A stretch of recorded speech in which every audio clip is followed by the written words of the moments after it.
इसको चेक करते हैं अब हम इसे। तो इसमें ये देखें कि यहाँ पे एक लगी हुई है, ये 7.5 की है। R84 और 85 दो होती हैं यहाँ पे।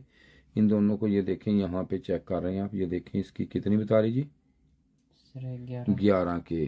तो ये देख सकते हैं ये इसका जो है यहाँ पे इसके ये 11 के बता रही, तो लेकिन इसने है कितनी होनी चाहिए इसकी, 7.5 के। ठीक है जी। तो अब ये वाली, अब और ये चेक करते हैं इसके बाद, यहाँ पे लगी हुई है ये वाली, ये बता के मेरी ये इसमें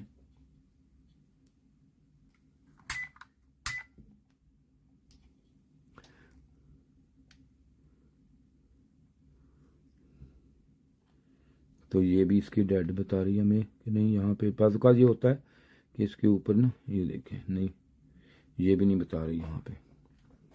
मीटर ठीक है हमारा, ओके है। तो ये लगा भी हुआ यहाँ पे, ये देखें ये वाली जो है ये हमें यहाँ पे नहीं बता रही, ये देखें जी, ये भी नहीं बता रही। ये दो हमारी जो है, ये देख सकते हैं आप कि ये दोनों या मीटर सही करें यहाँ पे, बस ठीक ओके हो गया, क्या बात है यार। ये चेक करते हैं, ये देखें ये भी डेड है। और अब इसकी ये चेक कर